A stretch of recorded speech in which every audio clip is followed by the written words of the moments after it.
শুরু হচ্ছে খবরের আয়নায়। আকাশবাণী কলকাতার সংবাদ বিভাগের সাপ্তাহিক অনুষ্ঠান আপনাদের সামনে উপস্থাপন করে এমন অনেক কিছু যেগুলো দৈনন্দিন খবরের ভিড়ের মধ্যেও বিশেষ উল্লেখের দাবি রাখে। ব্যতিক্রমী অনেক ঘটনাই সময়াভাবে উপযুক্ত মাত্রায় পরিবেশন করা সম্ভব হয় না, আবার বেশ কিছু ঘটনা নানা কারণে সবার চোখ এড়িয়ে যায়। এমনই নানা রঙের মালায় গাঁথা এক অনুপম উপহার হল খবরের আয়নায়। আজকের আয়নায় রয়েছে মেরা পেহলা ভোট দেশ কে লিয়ে বা আমার প্রথম ভোট দেশের জন্য কর্মসূচি, পশ্চিমবঙ্গ ও সিকিম ইউনিটের কৃতী এনসিসি ক্যাডেটদের বিশেষ সম্মাননা, পণ্ডিত শ্রীবৎস মিশ্র স্মারক বক্তৃতা, আন্তর্জাতিক যৌনকর্মী অধিকার দিবস উদযাপন, আলিপুর চিড়িয়াখানা দেখার জন্য চালু হল পরিবেশ বান্ধব ছোট গাড়ি। দেশের তরুণ ভোটারদের ভোটদানে উৎসাহিত করতে শুরু হয়েছে মেরা পেহলা ভোট দেশ কে লিয়ে বা আমার প্রথম ভোট দেশের জন্য কর্মসূচি।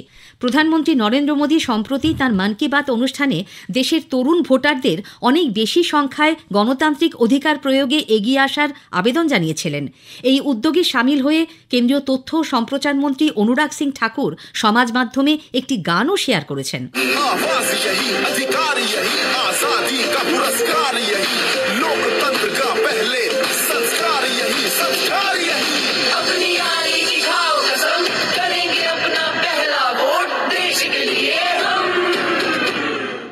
সমাজের বিভিন্ন ক্ষেত্রের বিশিষ্ট জনেরা আকাশবাণীর মাধ্যমে তরুণ ভোটারদের নির্বাচনে স্বতঃস্ফূর্ত অংশগ্রহণের জন্য আহ্বান জানিয়েছেন। চিত্র পরিচালক রাজা সেন। আমাদের ভারতবর্ষ পৃথিবীর অন্যতম শ্রেষ্ঠ গণতান্ত্রিক দেশ। লোকসভা নির্বাচন সামনে আসছে। তোমরা যারা তরুণ প্রজন্ম, নবীন প্রজন্ম, যারা নতুন ভোটার হয়েছ, তোমাদের জীবনের সামনে অনেক স্বপ্ন, তোমরা প্রতিষ্ঠিত হবে। তার সঙ্গে চারপাশের দেশের অবস্থা সম্পর্কে তোমরা সচেতন হবে নিশ্চয়ই। তাই তোমাদের দায়িত্ব এই আসন্ন লোকসভা নির্বাচনে নির্ভয়ে ভোট দেওয়া এবং অন্যকেও সামিল করা ভোটের যোগ্যে সবাইকে উৎসাহিত করবে একজন আদর্শ নাগরিক হিসেবে। নিজেরাও ভোট দেবে, কারণ এই গণতান্ত্রিক পদ্ধতিতে তুমি তোমার নির্বাচিত সরকারকে তোমার দেশের দায়িত্ব দেবে। সুতরাং তোমার দায়িত্ব এই নির্বাচনে অংশগ্রহণ করা এবং অন্যদের করানো। সুস্থ থাকবে, ভালো থাকবে। অভিনেতা খরাজ মুখোপাধ্যায়। তোমরা যারা এবারে নতুন ভোটার হয়েছো, তোমাদের সকলকে আমার তরফ থেকে শুভেচ্ছা আর ভালোবাসা জানাই। তোমরা অনেকেই হয়তো পড়াশোনার মধ্যে আছো এবং আগামী দিনে তোমরা স্ব ক্ষেত্রে প্রত্যেকেই প্রতিষ্ঠিত হবে। সামনেই লোকসভা নির্বাচন আসছে। দেশের সর্ববৃহৎ এই গণতান্ত্রিক কর্মযজ্ঞে তোমরা সকলে স্বতঃস্ফূর্তভাবে অংশগ্রহণ করো, এই আবেদন রাখছি। তোমরা এগিয়ে এসো, নির্ভয়ে ভোট দাও এবং তোমার চারপাশে আর সকলকে সেই কাজে অংশগ্রহণ করবার জন্য উৎসাহিত করো।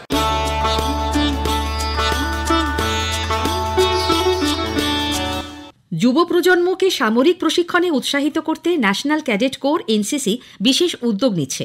এনসিসির প্রশিক্ষণ শেষ করার পর ক্যাডেটরা যাতে সামরিক বাহিনী, পুলিশ সহ বিভিন্ন পেশায় চাকরির সুযোগ পান তা নিশ্চিত করা হচ্ছে বলে বাহিনীর তরফে জানানো হয়েছে। এজন্য কলকাতার এনসিসি অধিকরণের তরফে সেনাবাহিনী এবং বিএসএফ এর নিয়োগ বিভাগের সঙ্গে সমন্বয় রেখে চলা হচ্ছে।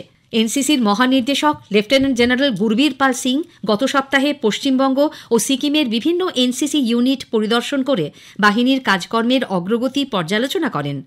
এনসিসি ক্যাডেটদের তিনি সর্বাঙ্গীন বিকাশের লক্ষ্যে একাধিক পদক্ষেপ করার নির্দেশ দেন। এনসিসির পশ্চিমবঙ্গ ইউনিটের পক্ষ থেকে লেফটেন্যান্ট ডক্টর বিভা সমাদ্দার বলেন, শৃঙ্খলা পরায়ণ হতে ছাত্রছাত্রীদের এনসিসিতে যোগদান খুবই জরুরি। এনসিসি একটা largest voluntary youth organisation of the world. এটাতে অর্গানাইজ ডিসিপ্লিন ইউথ ফোর্স তৈরি করে দেওয়া হয়, যাদের মধ্যে feeling of patriotism, dedication, discipline থাকে এবং এরা কমিউনিটি ডেভেলপমেন্ট, যে কোনো সোশ্যাল সার্ভিসে সবার আগে এদেরকে আপনি পাবেন। লেফটেন্যান্ট রেশমি রায়চৌধুরী পশ্চিমবঙ্গের অনেক স্কুলে এনসিসি বিষয়ে আরও প্রচারের প্রয়োজন বলে উল্লেখ করেন। আমি ভাবি আমাদের অনেক ভ্যাকেন্সি আছে, কিন্তু যেটা পাবলিক জানে না, বা অনেক স্কুল কলেজ যারা ইচ্ছা করে কি আমরা এনসিসিতে ভর্তি হবো, কিন্তু ওরা জানে না। আমার ইচ্ছা এটা কি আপনারা যদি আপনাদের মিডিয়ার মাধ্যমে একটু জানান সবাইকে, যে স্কুল কলেজ এনসিসি নিতে চায় তারা এনসিসি ইউনিট, নিয়ারেস্ট এনসিসি ইউনিটকে অ্যাপ্রোচ করবে। যেমন করে আমার ইউনিট আছে নিউ আলিপুরে, Bengal girls battalion NCC. 149 block জিতে আমাদের কাছেও 150 ভ্যাকেন্সি আছে, কিন্তু আমরা স্কুল কলেজ খুঁজে পাচ্ছি JW, আর সেটা আমাদের জন্য একটা সমস্যা হচ্ছে। আর আমরা ভাবি যদি কোনো স্কুল ইচ্ছুক ওরা এনসিসি নিতে চায়, আমাদেরও প্রবলেম সলভ হবে আর স্টুডেন্টরাও বেনিফিটেড হবে। লেফটেন্যান্ট রূপা শাহ আকাশবাণীকে বলেন, কর্মজীবনে প্রবেশের ক্ষেত্রে এনসিসির শংসাপত্র বিশেষ যোগ্যতা নির্ণায়ক হিসেবে দেখা হয়। এই সার্টিফিকেটটা ইন ফিউচারে অনেক ক্ষেত্রে শুধুমাত্র ডিফেন্সে না, এডুকেশনেও কিন্তু এর একটা হিউজ জায়গা আছে যেটা আমরা জানি না। এসএসসি হোক, প্রাইমারি হোক, সিএসসি হোক, সেখানে কিন্তু এসএসসি সি সার্টিফিকেট এক্সামের জন্য এক্সট্রা মার্কস থাকে।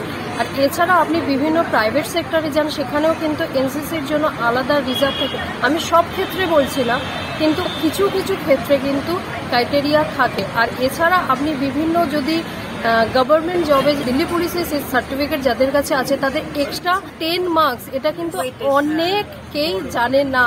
কেন কি 1 মার্কসের জন্য ক্যাডেটরা ফেল করে যায়, কিন্তু 10 মার্কস মানে একটা হিউজ ডিফারেন্স।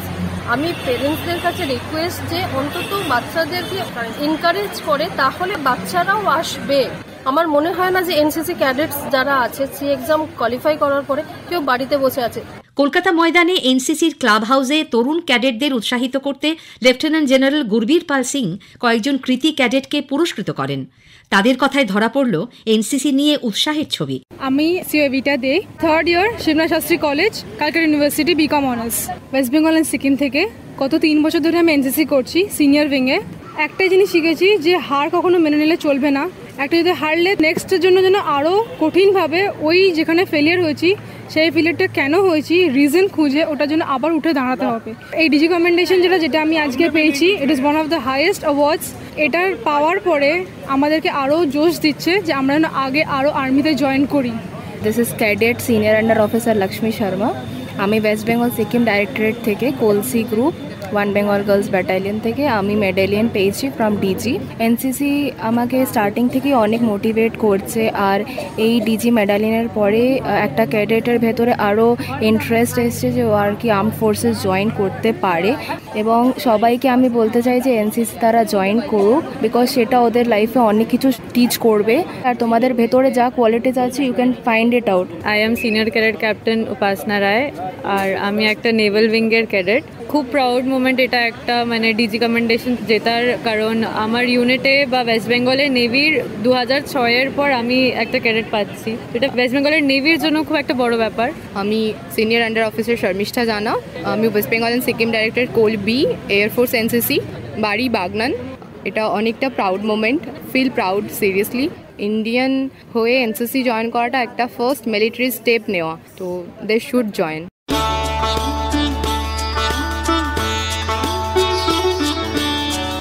পূর্ব মেদিনীপুরের রামনগর রাও হাই স্কুলের শিক্ষক প্রয়াত শ্রীবৎস মিশ্রের 109তম জন্মদিবস উপলক্ষে শ্রীবৎস শান্তি স্মৃতি পরিষদ গত শুক্রবার পশ্চিমবঙ্গ বাংলা একাডেমিতে পণ্ডিত শ্রীবৎস মিশ্র স্মারক বক্তৃতার আয়োজন করে। বিদ্যাসাগর ও বাংলা ভাষা বিষয়ের ওপর বক্তব্য রাখেন অধ্যাপক আশিস খাস্তগির। বিদ্যাসাগরের যে সংস্কার মনস্কতা, এটা কিন্তু তার কর্মজীবনের শুরু থেকে। কর্মজীবনটা শুরু কোথায় আপনারা জানেন, যে ফোর্ট উইলিয়াম কলেজে এবং এরপর সংস্কৃত কলেজে। এই সংস্কৃত কলেজের ছাত্র, সংস্কৃত কলেজের শিক্ষক, সংস্কৃত কলেজের অধ্যক্ষ, সমস্ত কিছু কিন্তু তার কর্মকাণ্ড সংস্কৃত কলেজকে ঘিরে। পণ্ডিত মহলের মধ্যে তখন বিদ্যাসাগর এমন একটি অগ্রগণ্য নাম, যে নামকে অস্বীকার করার ক্ষমতা স্বদেশীয় পণ্ডিত মহলে তো ছিলই না, উপরন্তু তার জ্ঞানে, তার মর্মে, শ্রদ্ধায়, চিন্তনে তাকে উঁচু আসনে বসিয়েছিলেন শাসক ইংরেজ মহল। কি কি দিকে তার সংস্কার কিভাবে শুরু হলো? তিনি কলেজের উন্নততর পঠন পাঠন প্রণালীর সূচনা করতে চাইলেন এবং এই নিয়ে একটি রিপোর্ট তিনি পেশ করলেন। কিন্তু সেই রিপোর্টটির অসময় দত্ত কিন্তু উপর মহলে পৌঁছলেন না, ফলে সংঘাত শুরু হলো। তো বিদ্যাসাগর এই অসম্মান তো মেনে নিতে রাজি ছিলেন না, পদত্যাগ করলেন 1847-এর জুলাই মাসে। এরপর 1850-এ আবার জিটি মার্শাল তাকে নিয়ে এলেন সংস্কৃত কলেজের প্রিন্সিপাল হয়ে। বিদ্যাসাগর তার একটা দীর্ঘ রিপোর্ট তৈরি করলেন। রিপোর্টের মধ্যে কি কি ছিল? পাঠ্যসূচি বিশ্লেষণ, বর্তমান পাঠ্য পদ্ধতি এবং ছাত্রদের কোন কোন জায়গায় অসম্পূর্ণতা রয়েছে সেগুলিকে বিস্তারিত তিনি দেখালেন। দ্বিতীয়, সংস্কৃত কলেজে তখন ভর্তি হতে পারত শুধুমাত্র ব্রাহ্মণ এবং বৈদ্য শ্রেণীর ছাত্ররা। বিদ্যাসাগর 1853-তে বললেন এবার থেকে কায়স্থরাও এখানে ভর্তি হতে পারবে। আর 3 বছর পর 1854-তে তিনি সব হিন্দু ছাত্রের জন্য দরজাটা খুলে দিলেন। ভাবুন তো, এইরকম একজন সংস্কারপন্থী মানুষকে আজও কেন স্মরণ করব, তার উত্তরটা তো সেখানেই লুকিয়ে আছে।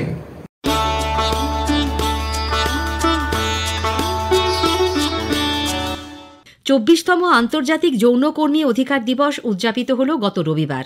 এই উপলক্ষে কলকাতা প্রেস ক্লাবে এক সাংবাদিক বৈঠকে সংগঠনের সাধারণ সম্পাদক বিশাখা লস্কর বলেন, চাঁদার জুলুম, ছিনতাই ও পুলিশি হেনস্থা জেলায় জেলায় নানাভাবে বেড়ে চলেছে।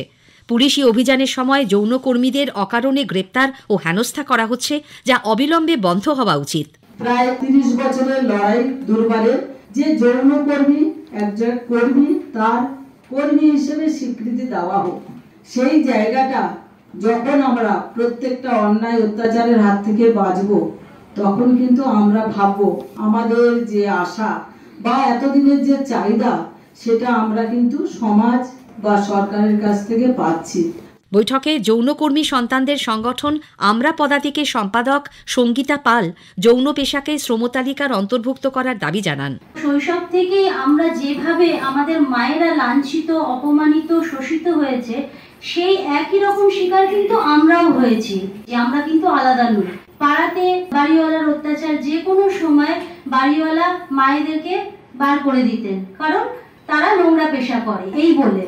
যদি আমরা ক্লাস 1-এ পড়ি, ক্লাস 1-এর মধ্যেই 3 মাস থাকি শেঠগলিতে, 3 মাস থাকি খিদিরপুরে, আর 3 মাস থাকি বউবাজারে, তাহলে আমাদের একটা ইয়ারও কমপ্লিট হয় না। তারপরে স্কুলে গিয়ে নানা রকম শোষণ, যেহেতু যৌনকর্মীর সন্তান, তাকে দিয়ে কখনো বেঞ্চ মোছানো হতো, তাকে ঘৃণা, তার সাথে মেশা হবে না, এরকম নানা রকম ঘৃণার আমাদেরকে সম্মুখীন হতে হতো। পাড়াতে চাঁদার জুলুম, তোলাবাজি, পুলিশ রেড, এই সমস্ত অত্যাচারের যে প্রতিফলন পড়তো কিন্তু পরিপূর্ণভাবে সন্তানদের ওপর, কারণ তারাও একইভাবে মায়ের হাত ধরে ভুক্তভোগী হতেন, একবার বউবাজার, একবার খিদিরপুর, একবার রামবাগান। তো সেই জায়গা থেকে আমাদেরও মায়েরা যাতে সম্মান নিয়ে বাঁচতে পারে, তাদের পেশা করতে পারে, এইটা দরকার। এর জন্য আমাদেরকেও তাদেরকে সাহায্য করার দরকার আছে। সেই জন্যই আমরা পদাতিক গড়েছি এবং মায়েদের লড়াইয়ে সামিল হয়েছি। এই জন্য আমাদের দাবিগুলোর মধ্যে একটা দাবি হচ্ছে, আমাদের সমাজে অনেক শ্রম আছে, সেই শ্রম তালিকায় যৌন পেশাটাকেও একটা শ্রম বলে লিপিবদ্ধ করতে হবে।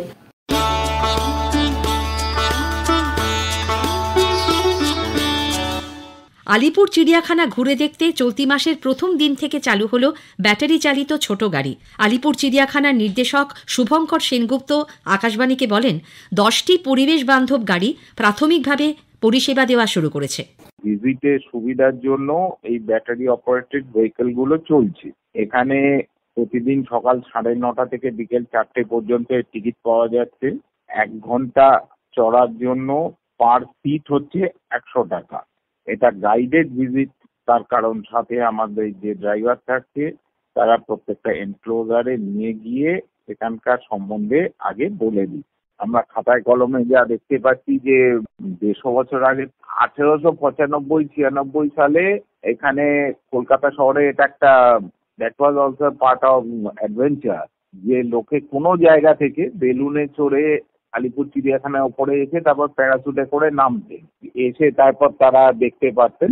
কিন্তু এটা তো এই মুহূর্তে আর সম্ভব নয়। আমরা এখন নতুন যুগে, এখন তো গাড়ি করে লোকে ঘোরে, ব্যাটারি অপারেটেড ভেহিকল যেগুলো আনপলিউটেড, এরকম জিনিসকে নিয়ে আমরা এখানে চালু করি। আজকে রায়না শেষ করার আগে একটা অনুরোধ, কেমন লাগলো আপনাদের এই অনুষ্ঠান ইমেলে জানান অথবা আকাশবাণী সংবাদের সোশ্যাল মিডিয়া পেজে। সেরা চিঠির উল্লেখ থাকবে প্রেরকের নাম সহ। আজ এ পর্যন্তই। আবার আগামী সপ্তাহে ঠিক এই সময়ে আকাশবাণী কলকাতার সংবাদ বিভাগ প্রযোজিত খবরের আয়নায় নিয়ে আসব আপনাদের সামনে। ভাষ্যপাঠে সংযুক্তা সিংহ, সংকলন ও প্রস্তুতি অভিজিৎ চক্রবর্তী।